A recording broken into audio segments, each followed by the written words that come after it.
G'day folks, and welcome back to the channel. Happy New Year! I've even got the horn just for the occasion.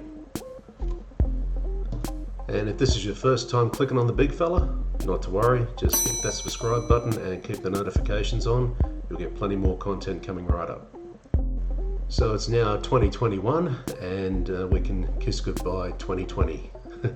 I'm pretty happy about leaving 2020 behind myself because it's just been a shocker.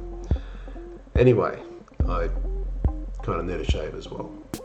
So the plan is for the next couple of videos I'm going to be addressing lighting situations for videos. The first one in the works is going to be the 12-inch ring light. So this one that I bought just a little while ago, it's actually pretty good. I'm fairly impressed with what it can do just for the cheapness of it. I got it from eBay, as you'd expect. Basically it's a Chinese special, so yeah, the quality could be really good or it can be really bad. I've seen both, but this one it's not too bad. I've got it right over here. Just move that. There it is. So, as you can tell by the surroundings, I am no longer at home. I'm up on the north coast of New South Wales with family and spending a few weeks up here and just getting a few videos out while I can, and just getting out of Sydney because I kind of hate the place. I grew up there and I really don't like being there very long. The ring light is not only reasonable value, but also depending on what you buy and how it's powered, they're fairly decent quality for something with rock bottom pricing. My 12-inch ring light arrived in what could only be described as a pizza box. Although it was packaged reasonably well, for the sad fact that there wasn't any tape holding the lid closed and or protected from tampering whilst in transit. And like many Chinese products that are bought off eBay and the like, it has no brand that is sold with it. There's nothing to identify it by a brand. So for my purpose, it's some Chinese Year of the Happy Dog Company ring light. The instructions that come in the box are in classic Chinglish, or what you would call Chinese people's English, badly worded and with typos galore. Notifications: can't use it into the water. When you don't need to use the filling lamp, please take off the adapter or turn off the switch.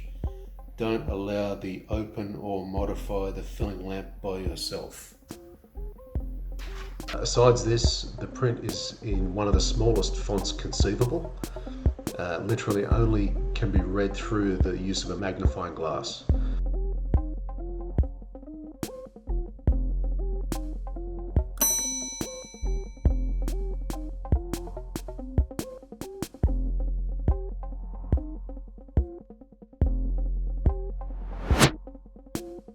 So we've cut through the box opening and looked in what's inside, and the ring light itself is of reasonably good quality.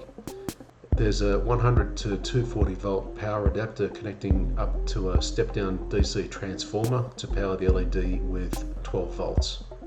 Like most of these ring lights, a good selling point was its ability to hook up an adapter to any other device, such as an external mic via a cold shoe.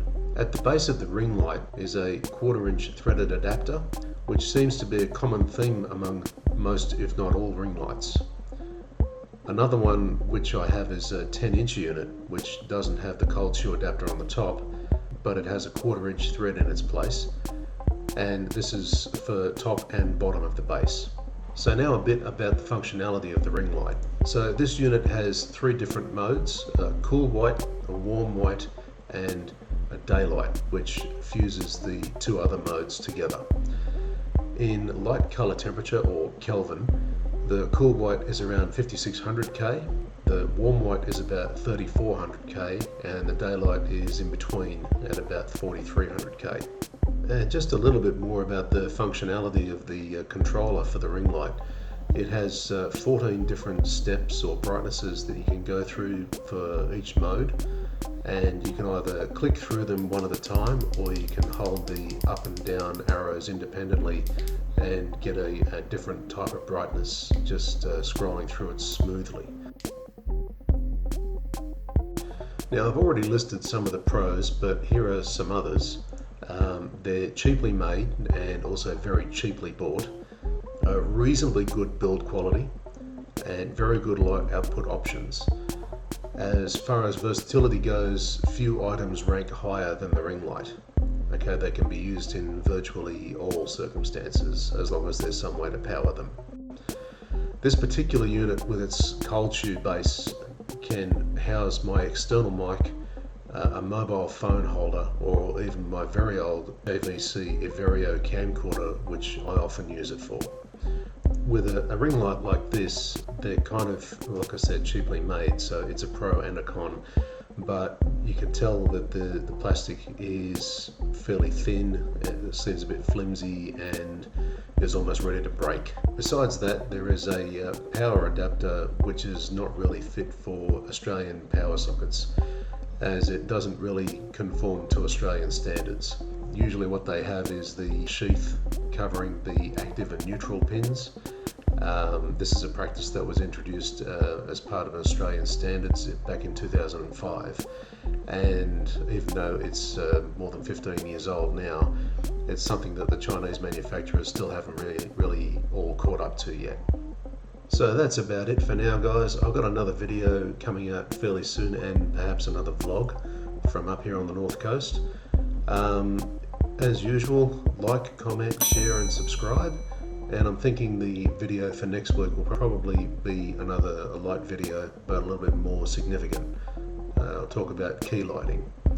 So until next time, guys, this is the Big Fella. Have a good 2021. Happy New Year. I'll catch you later.